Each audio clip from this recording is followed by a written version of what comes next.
All right, welcome to our women's panel. This is a very powerful panel, I have to tell you. I got to know these ladies, and I'm so impressed with them. They're just wonderful women, not just beautiful on the outside, but also on the inside. And they're very clever, too, and you're going to find out just how clever they are. Listen, we're short a couple of minutes as it is, so what I'd like to do is just go down the line, quickly tell give us your name, your product name, and just a little bit about your product. We'll get into it more as we go on. Go ahead. We'll start with you, Steph. Okay, great. Thank you so much. My name is Connie Sylvester. I am an inventor and founder and CEO of two companies. I'm from Duluth, Minnesota. And first off, I have ARM-LOC and by Water Rescue Innovations. I founded that company 6 years ago. And we sell to first responders and rescue squads and now to the personal boat owner himself. And basically, it's a water rescue tool.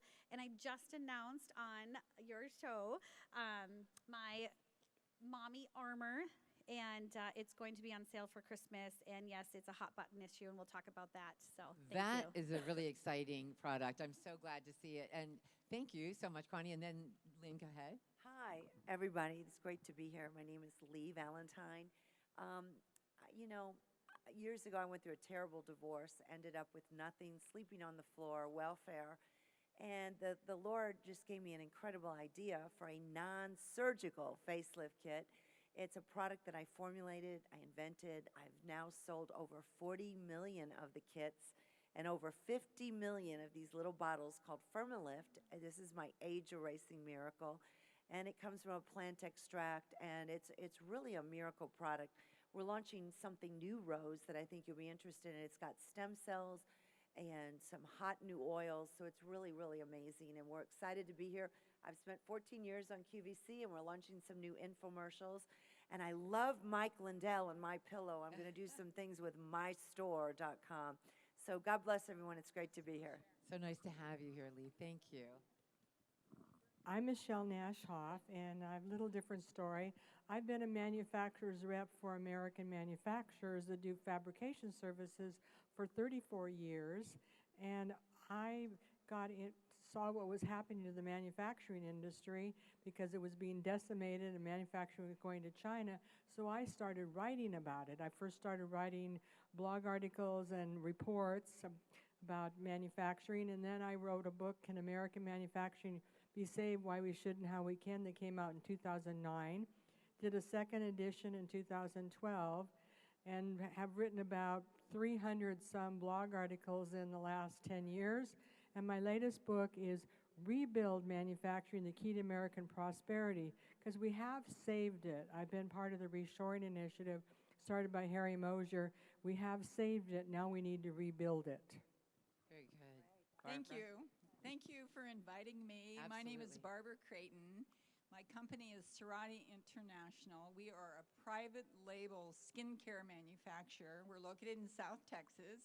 So we make products like what you would purchase somewhere, and then we put your label on it. So we've been in business since 1990, woman-owned and woman-run.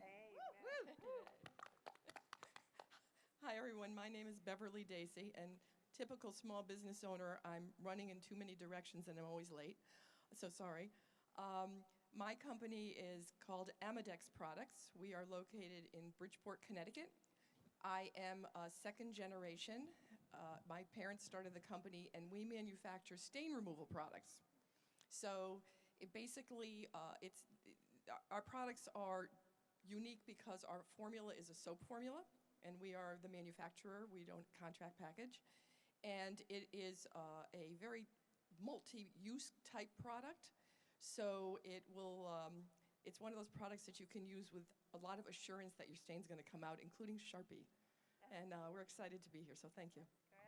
Thank you. I want to ask the stage manager if I can give you my seat. We'll find out. I don't want you sitting like that. We're good. All right. Okay, We're cool. good. Okay, they're good. We're All right, so cozy. ladies, all right, so this is great.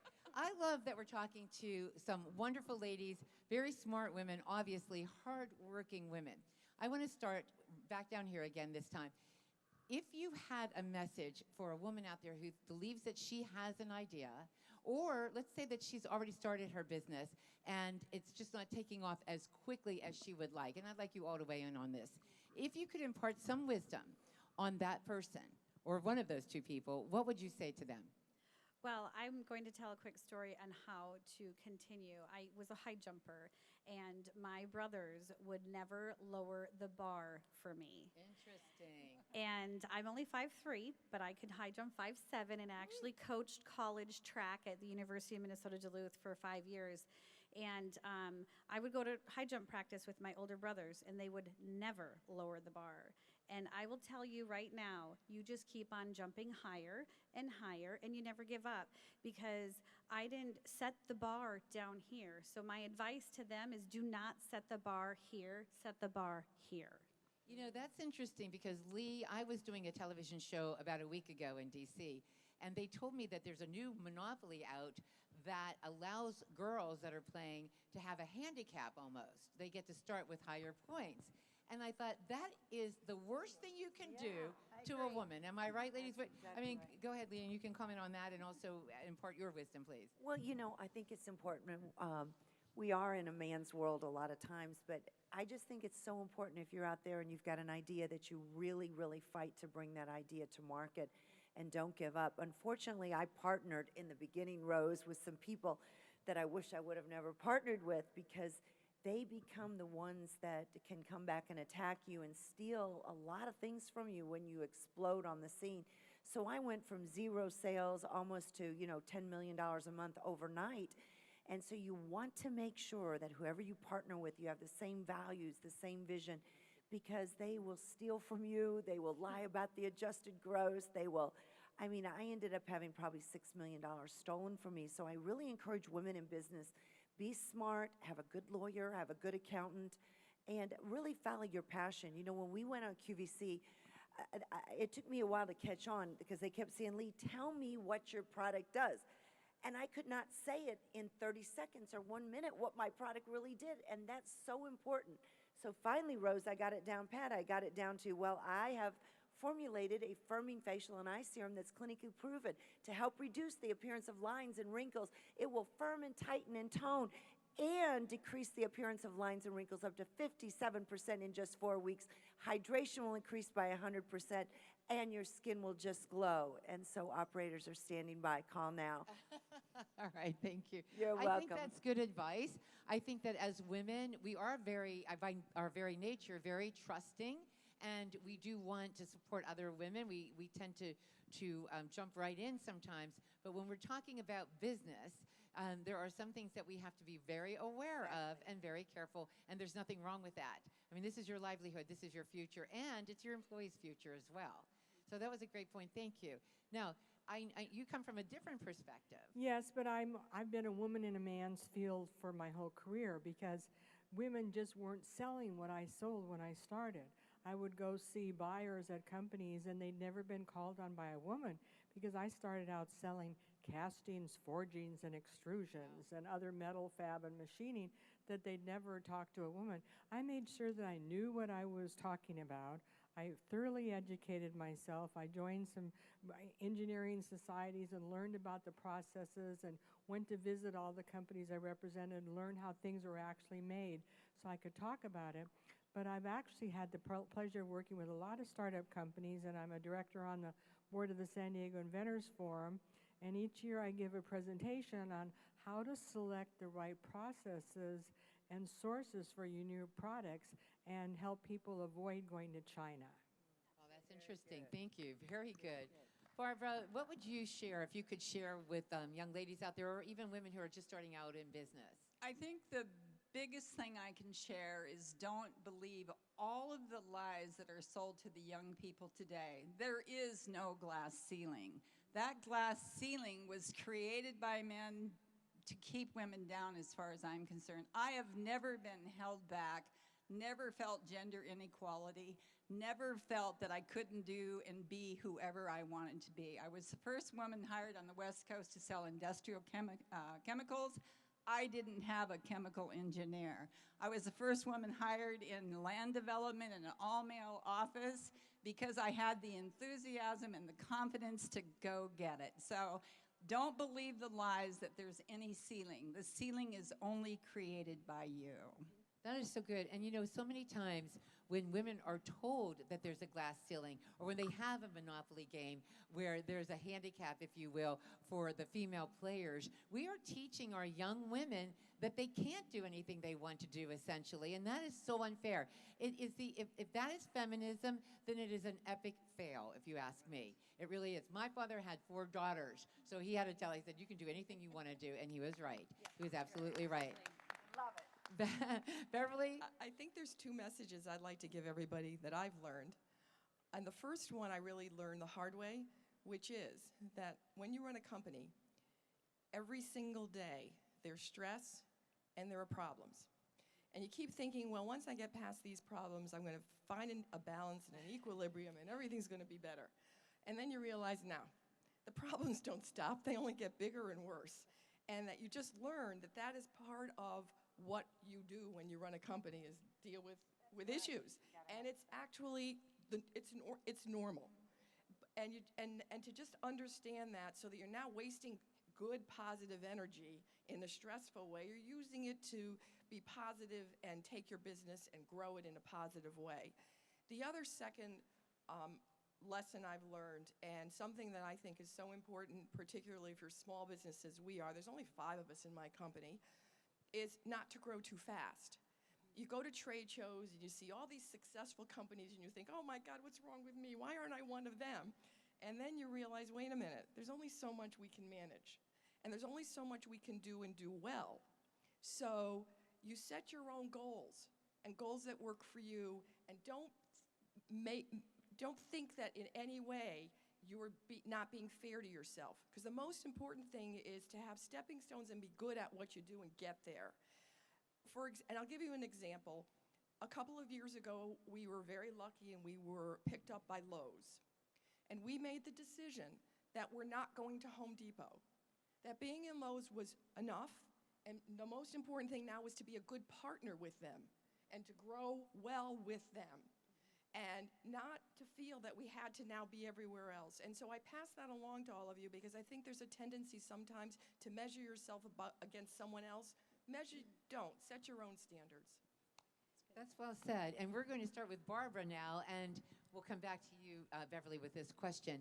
The 3 of us were at lunch today, and Beverlee was saying that I don't like to even use the word networking as much as I like to use the word connecting. And if there's something that I saw here these last few days, and I'm very grateful to Dawn, whose brainchild this was to do, but also Brad too. These guys put together something that you can't make happen. It just evolves. It's very organic. So what we found, Barbara, and I saw you doing this today, I was walking the floor with you a little bit, is that those of you who are on the stage are working, and others out there are working with each other, finding ways to help each other, wondering if there's a way that you could buy their product and use it for what you're doing. There's a lot of great stories. Barb, you already have your Christmas gift for your clients this year because you took a walk in the hall. That's right. So what is the question? Oh, I didn't have a question. I just wanted to say that we had lunch together. No, the question is, would you agree that connectivity is so important? I think the beauty of this type of show, when I first announced to my company that I was coming, they said, why?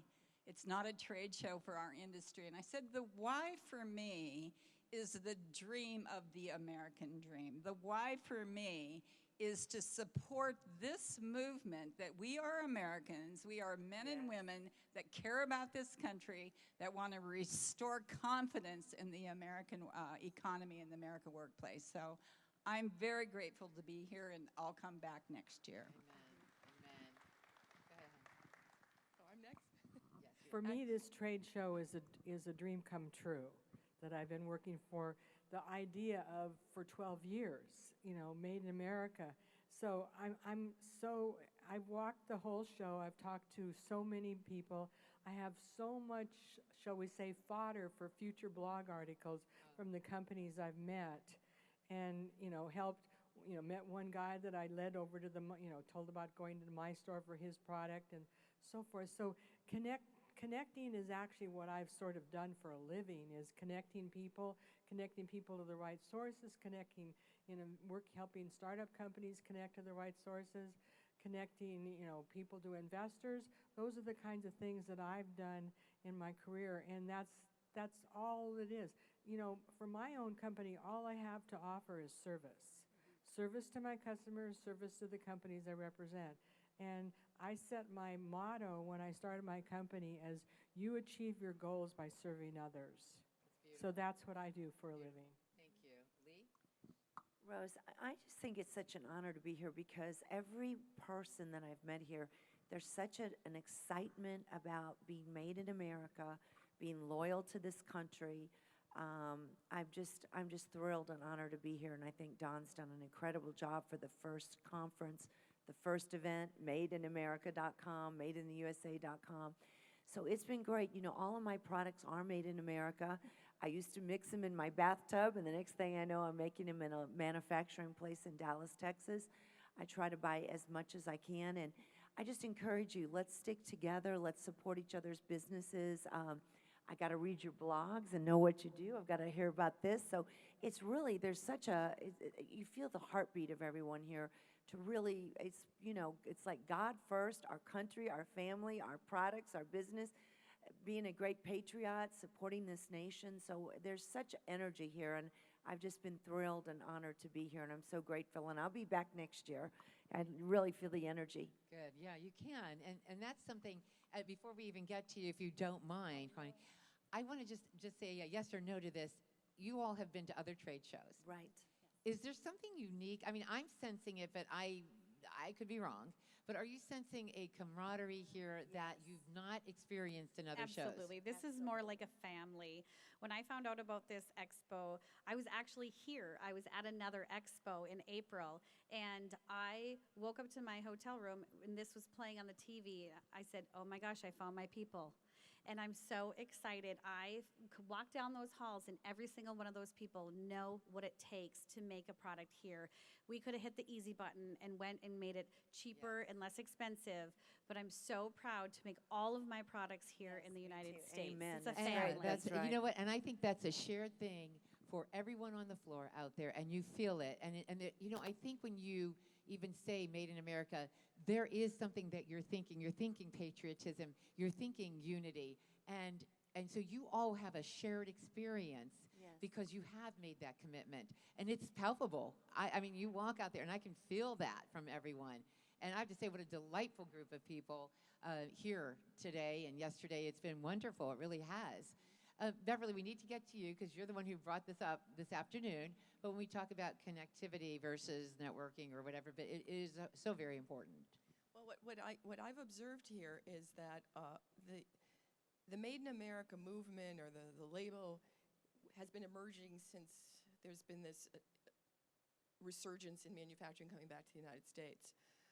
What I've enjoyed the most about this event is it's the first time you're seeing a hub of a wheel where there were a lot of silos, where there were all these disparate groups that were talking about this in different contexts, whether they be the nonprofits or the corporations or the legislators, whomever.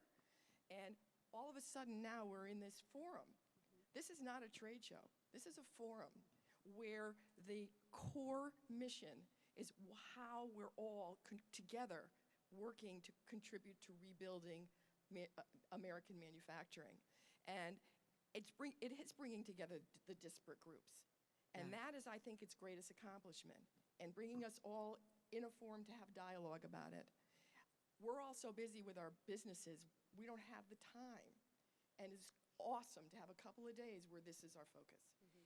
Ladies, this year, the year coming up, 2020, is actually the 100th anniversary of the ratification of the 19th Amendment, which allowed women the right to vote. Now, I bring it up because that gives us so much power, but also so much responsibility. And when I think about those women who began the fight, and I don't know if many people know this, but the idea for this actually came out of the Second Great Awakening. And after one of the platforms of the Second Great Awakening was the idea that all men are created equal, and that really was what started the slavery freedom movement. And so the women that started working on it in the North were working very hard. They were very influenced by the Second Great Awakening. At one point, they said, wait a minute, we do believe that all men, regardless of color, are created equal. But if we believe that, don't we also believe that women are created equal? And so out of that then came this fight for the right to have a voice in the governing of affairs in this country. So when we look at the mothers of this movement, our sisters, right, the suffrage sisters, those women fought a very long battle. Those women fought for 51 years and still, after all those years, never realized that right to vote, never had a chance to do what we do without thinking about, without giving consideration to. And I remember reading something about Susan B. Anthony writing Elizabeth Cady Stanton and saying, little did we dream that a half a century later we would be turning over this battle to another generation of women. And then it was another 18 years before they were able to vote. The women got the vote. And I thought, we don't want to pass on any battles that we are currently in right now, as business owners, as women, whatever it might be, to another generation.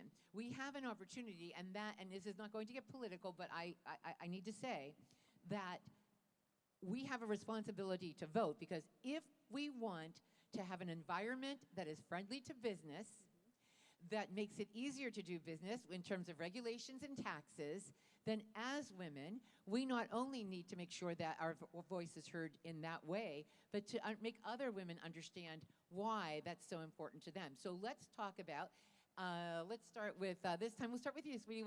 Let's talk about how important it is, I'm sure you've blogged about it, to really be involved in the process, especially for the small business person.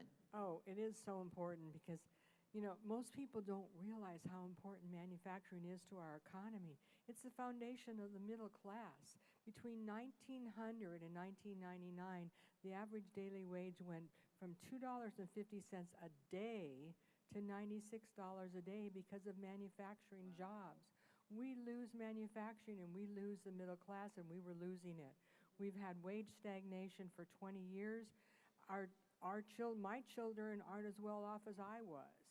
So we have to really get our children and our grandchildren to understand how important it is, because I don't know who originated the quote, but there's 3 ways to create tangible wealth: grow it, mine it, or make it. Interesting. We That's stop good. making things and we can't generate wealth for our country. So that's the message. We have to get to our children and grandchildren and make them understand that it's important to get back to making things in America. Manufacturing Day that was Friday was important. The maker spaces, career technical education is important. So that's really my driven, thing. And here's red, white, and blue. Plug it, Rebuild baby. Plug it. manufacturing. There you Yeah. go. So we need to get back to making in America so we can have a safe, free country for the future generations. That's well said. And a lot of historians and economists have told us forever that it is important for a healthy society to have a healthy middle class. So, Leigh, go ahead. We're going to come down this way, finish up. Leigh, if you'd like to comment on that or about the importance. We need a healthy middle class. And one thing, when I launched my company, Rose, I could have charged so much more for the products, but I wanted my products to be available to the average working woman, or that soccer mom, or that mom that has to stay home with her children, or it's a privilege to stay home with her children, let me say that. So I never, ever overcharged, and many people tried to get me to raise my prices astronomically because I would not sacrifice ingredients either. And I try to get everything that I can from Made in America. I was talking to one of the vendors here about even getting my new brush for the non-surgical facelift kit made here in America. And he says, well, it's going to cost you double.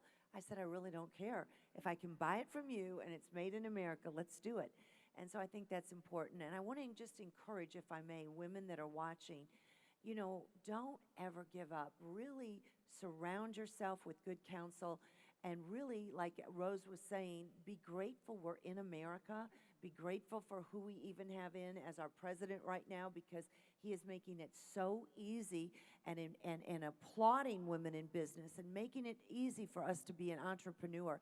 I love what Ivanka Trump is doing. I love the Women Empowerment Initiative. I'm very, very impressed, and this is a bipartisan group, but we need to vote for those that are going to make it easier, not harder, but easier for us to prosper in America and bring manufacturing back. So just remember that when you go to the polls. And you make a good point because, and I know you're going to comment on this, very well said, Leigh.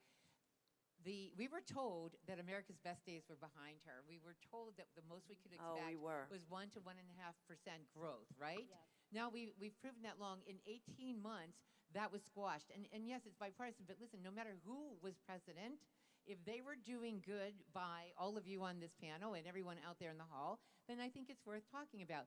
But if we in 2.5 years, 500,000, 523,000 to be more exact, manufacturing jobs have been created. 6 million new jobs, 3 million went to women. So I know you're anxious to comment on all Well, of this. because I'm Go a ahead. sailor's daughter from Duluth, Minnesota. And what do we do up there? We do mining. And what do we make with that? Steel. And my dad was laid off my main childhood for 8 years when I was a little girl. And I remember eating the welfare cheese. And I talked to Brad about this today. He and I have some stuff in common. And I remember growing up so poor, but remembering that we weren't poor when we bought the house. And then he was laid off. And so being a woman and watching the struggles and then having my own struggles. But my story, of course, when I was 16 years old, I worked at Best Buy and love Best Buy, by the way. But an older gentleman had walked into the store and he looked at me and he said, "I'd like to buy an American-made microwave." And I said, "Well, I'm sorry, sir, that doesn't exist. But I'm happy to show you what we do have." And he proceeded to yell at me. And he stuck his finger in my face and made it that it was my fault. And I finally looked around. I thought, for sure someone is going to stick up for me. Nope, nobody did. And then I just got this little sailor's daughter attitude, and I looked at him and I said, "With all due respect, sir, whose generation screwed that up? Mine or yours? I'm a 16-year-old girl, and you're yelling at me because I don't have American-made microwave at a national chain store." And I said, my generation didn't stop buying steel. My generation didn't ship things to China. And my generation is going to take it back. And I told him, thank you. I told him, if I ever own a company, it will be 100% American-made. And I'm not going to mention a company that used to make my product, because they shipped it to Mexico and they didn't tell me. Oh. And when I found out, I yanked it so fast, their head spun. Good for you. Thank you. Good for you. Nice story. You know, when I was growing up, my father designed steel mills. Oh, wow. And we were from Pittsburgh. And my mother owned a dress shop, so we weren't manufacturers, but we were small business owners in the family. And I remember going through that, where he sold his car because the steel mills are closing at a very rapid rate, and things changed so drastically. So that's why my heart really does go out to the business owner, because I experienced that. Yep. And I saw the heartache, and I almost feel like crying right now when you think about it. I But, keep I mean, making we you cry. survived it, I think and you've cried we twice today adapted. with me. You made me cry twice today. Barbara. The idea, what can we do? What's our strategy? I think the real strategy for the future, for voters, for moms, for suburban women, for other women in manufacturing, is to continue to do the kind of blogging that you do, to continue to support women, to not be a threat to men, because we love men. We just want to partner with the men. So we want to grow the voter base with women who are as left and right brain as the men are, so they don't feel threatened. Yeah, that's a good point, Barbara. Thank you. That is a good point. I think one of the observations I've made this past year that has become kind of my soapbox has to do with what we're hearing out there labeled as workforce development. I prefer changing the terminology to career development. And the reason I say that is because for the last couple of decades, we've had this college for all focus. and it's been a failure. And it's been a failure because there are so many people out there who've been blessed with skills and talents that they aren't allowed to nurture because they've been put on a track that is just not in their DNA. And now that we're bringing back manufacturing and all of the myriad of demands that go with it, we're being required to provide the kind of training that is necessary to make the manufacturing resurgence successful. And all of a sudden, all these people with these talents are having an opportunity to develop them. Yep. And they're happy, and they love what they do, and they're making a great salary, and they are building a career, and a career that's going to be phenomenal. And all of a sudden, we're starting to see people empowered to fulfill their personal dream based upon what they want, not what the government's telling them. And that's what I think we're going to see as a sea change in the next few years. You know, that's a good point. And I just want to mention, first of all, I have a story in foxnews.com. It's called Rosie the Riveter to Madam CEO. And one of the things I talked about, and you just made me think of it because you and I discussed it, the media and the left would have us believe that the trade wars took all of you by surprise, that you are just not good enough business people, even though you're successful, you're just not smart enough to see it on the horizon, right? But you did. Not yesterday, not last month, but 2.5, 3 years ago, because you were told that this was coming. So as a result, if you're sourcing your materials, you know you've got to do this if you weren't already, sourcing your materials domestically. Now we're finding out that new businesses are sprouting up to meet that new demand, and some of the already existing businesses are growing. As you said, they're increasing their business. I mean, were you taken by surprise? Well, my company, I started this in 2013 during a recession. Wow. But you know what? Climate change and all that jazz, I'm saving people in floodwaters, so that's never a recession issue, I guess. But it was hard to manufacture this during a recession, but I did it. And I kept on there, your first thought about what would I give advice to, keep putting one foot in front of the other and don't get up. I sell in a 99.9% male-dominated sport. Yeah. Fire departments, rescue squads, police departments. I have to get up on stage every day and tell people how to do their job when they're looking at me like, why are you telling me you're a woman? And I have had people actually say that to me, and I just stand there with pride and show them how to save people's lives every single day. You're saving children's lives. Can you show everyone? I'll hold your mic, or I'll hold it for you. So this is mommyarmor.com. I'm very proud of it. This is just a prototype. I know, we're going to fall, and then we'll really be on the news.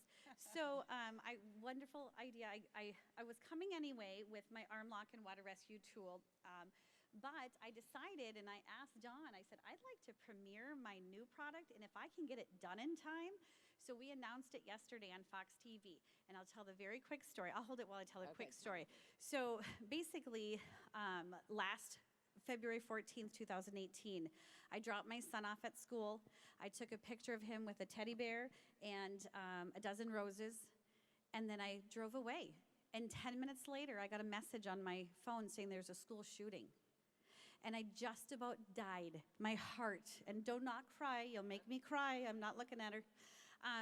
I looked at my phone, I pulled over, and it was not my son's school. And then I cried even harder. I thought 17 children are never going to have another Valentine's Day, and that was the last time their mother saw them. And I said, I gotta do something about it. So I went home and I told him, go get your backpack, because that's hot on the market. I'm gonna make it bulletproof, because I happen to have bulletproof panels laying around my house. She just happens to have Don't that. ask why. Just happen to have some. And he goes, you know what, Mom? He's so smart. He's out there, by the way. You gotta go visit him. 1650. And Brody said to me, he goes, Mom, I have to leave the backpack in my locker, so what good is that? I said, ooh, smart one. Well, what do you have? And he goes, I have to have my 3-ring binder. And then my other son said, I have to have my daily planner. And I'm gonna go back to it, because I found American-made daily planners and 3-ring binders here. Right. And I'm buying them. I just put an order in for 500. And he's super excited. So I went upstairs and I sewed an adjustable book cover that's ballistic, and we're gonna be selling it by Christmas. So now I'm gonna show you what it is.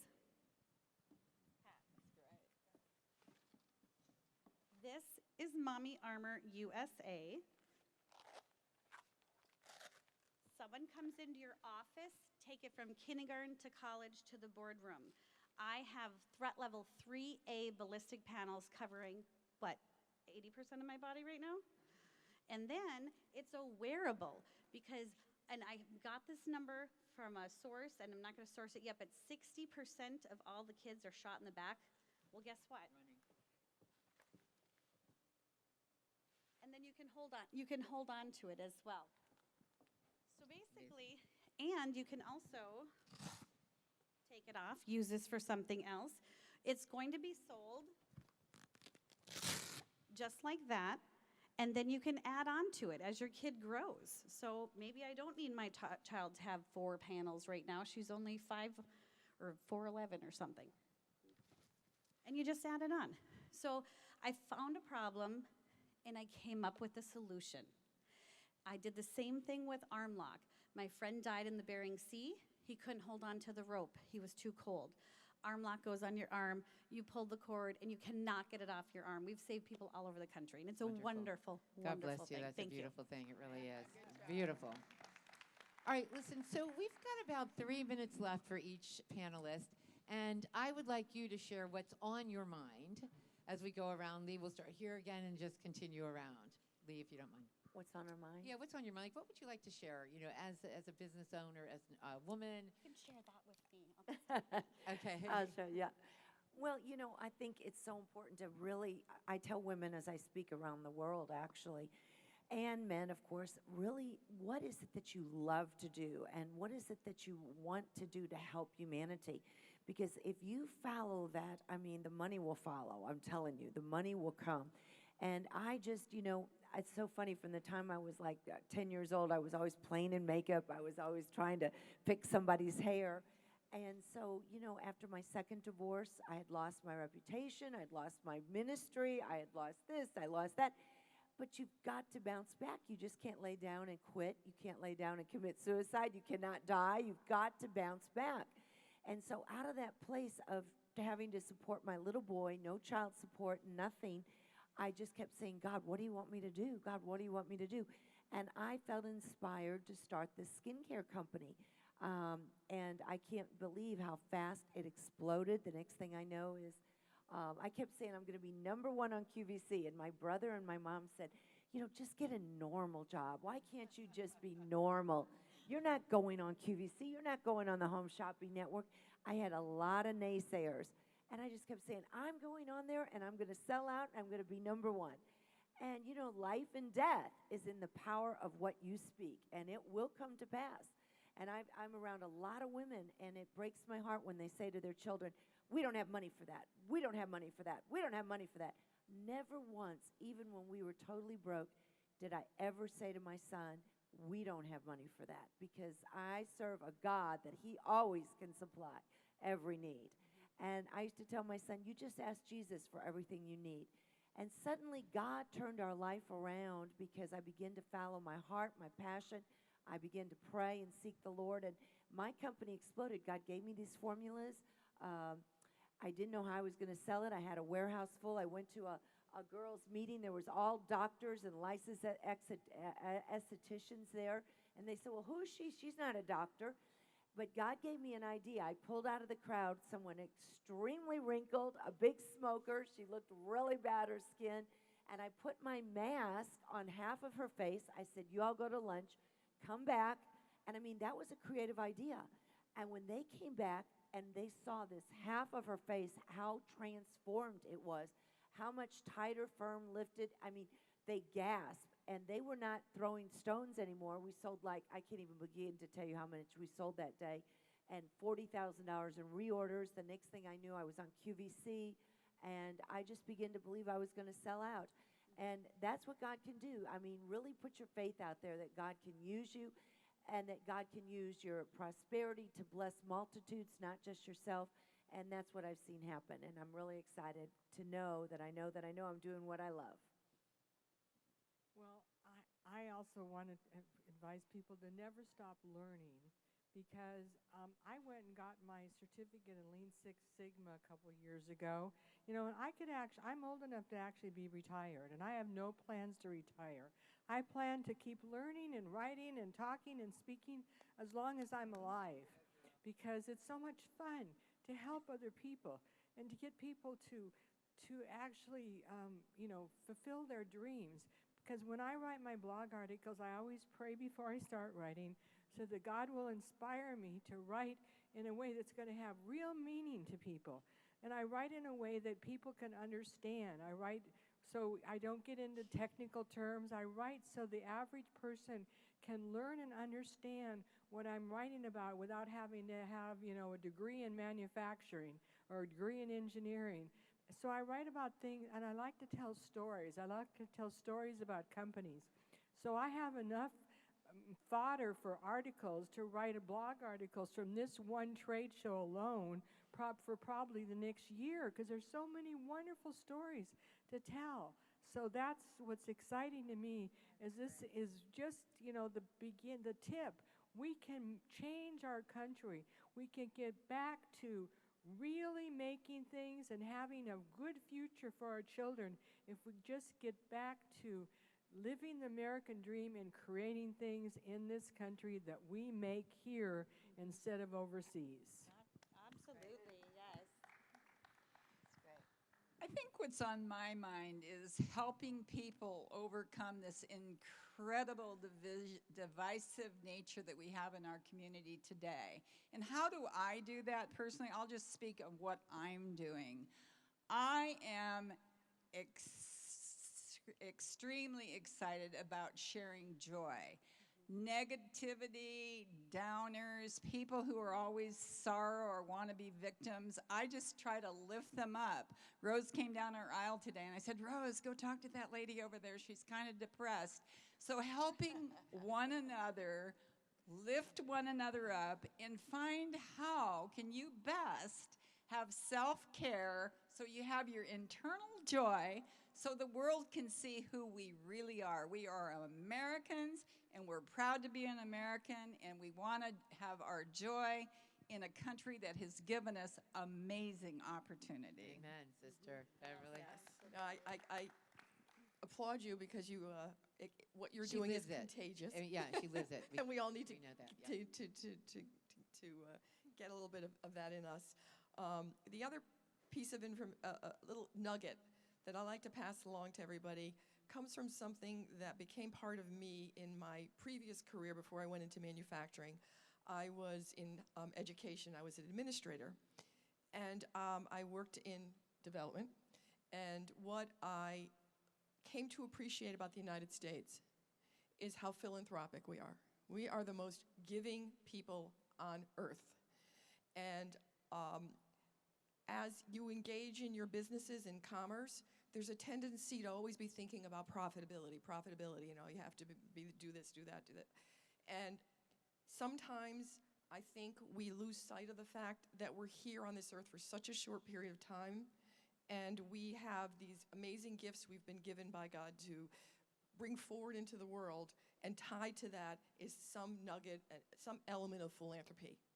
So whatever you're doing in your businesses, what you'll find really enriches you and gets you over those days that you have when you're really drained and everything seems to have gone wrong is when you remember that one thing that you're committed to philanthropically that you do. And every one of us, if every one of us does that, we continue to really keep that engine of our country humming forward, because nobody's better at giving to others than we are one-to-one. Forget government. Government just botches it up. But really, I think every one of us in our own way has that something in our heart that pulls on our strings, and we say, no, I want to help there. And whatever that is, do it. Absolutely. And it will get you through your bad days. Thank you. And so now we only have, you go ahead. I have a very quick one. What comes to mind for me, and I think you guys can all agree on this, especially the ones in manufacturing, My product is manufactured now by Capewell Aerial Systems in the foothills of the Appalachian Mountains. And I think you got to meet the girls yesterday from my manufacturers were here, came all the way down to bring me Mommy Armor's first ever prototype. And I found out that I'm the only CEO, female CEO, that comes there and has their products made there. And I want to change that. I want to help and encourage anyone that has an idea that I have a manufacturing plant in the foothills of the Appalachian Mountains. And when I go down there, they say, you're the first person who's ever come down to the floor and sat and visited with them. And you know what? When they found out I needed this, they worked overtime. They missed football games, and that's big there. So because I love them and care about them, and I sat on that floor and we prayed, and when I saved my very first life, I called there, they put me on speakerphone, and they all cried because they did it with me and we did it together. And I want to encourage everyone who wants to have stuff made to get in touch with me. I will help you any way that I can. You know, ladies, God bless you, because I'm really picking up this whole sense. And I felt it throughout the entire hall today when I really took a time to meet some people and talk. And some of us prayed, actually, at some of the booths. And what I'm hearing from you, it's that whole, it's reciprocity. It's like gravity. You can't see it. It's not tangible, but it is a law. And when we give back. And even if it's not monetary, it's the blessings, as you yourself have just expressed, and all of you, it sounds like every one of you has that heart of, just giving. And you do receive. You receive greatly from that. I have 1 minute for each of you, closing statement. 1 minute, though, so everybody gets a chance. I want to thank Don Buckner. That's it. I thank him for putting this together. I thank him for letting me come in at the last minute, but skin of my teeth got here. And I thank you for giving us a voice, and all of you. I just want to thank you guys. I'm so blessed to be here, and I just never can look back on when I was 16 years old to think that I'm up here with you ladies, so thank you. Yes, I too want to thank everyone that's put this conference on and really fought to get here. I know it costs people a lot of money to come, but it's a movement. We've got to stick together, and it's got to grow, and we've got to partner together. Real quick, I just want to say this. At one point, it looked like after 7 years of being on QVC, they said that I was going to have to leave. My numbers, I wasn't making my numbers anymore. But I got passionate again about my product. I got passionate again about helping someone out there. And I want to just encourage you, get passionate again about what you're doing, your product, your ministry, your business, and watch it just begin to flourish. If you've lost that joy, you've lost that momentum, you can get it back, and you can call any one of us. We'll pray with you. We'll encourage you, because I'm telling you, this is our greatest, finest hour right now in America. Things are exploding. Business is exploding, and we can see and make a difference. God bless you all. I want to thank Don and also everybody else that worked so hard for this trade show. I've been on a board of a trade show, and I know what kind of work it is. I exhibit in one every year for my own business in my own region, and it's a lot of hard work. You gotta build the momentum to get the people to come, and so I know that next year is even going to be better than this year, and we're just going to keep growing and growing and growing, because we can make a difference when we really have the influence on consumers to get them to make choices to buy American when they purchase things. Very good. Thank you, Barbara. I want to thank Rose, because Rose is the one that told me about this trade show. And I think Rose has done an incredible job hosting this show. And what I'm most impressed, because I didn't know there would be so many prayer warriors. I didn't know there would be people that publicly would talk about God and start out with prayer and salute the flag. I didn't expect any of that, and that concert kind of set a tone of people having a great time and helping one another. So thank you, Rose, for telling me about this place, and I'm looking forward to next year. Me too. I think what I wanted to tell everyone is sometimes in life, the best things that happen to us are through serendipity.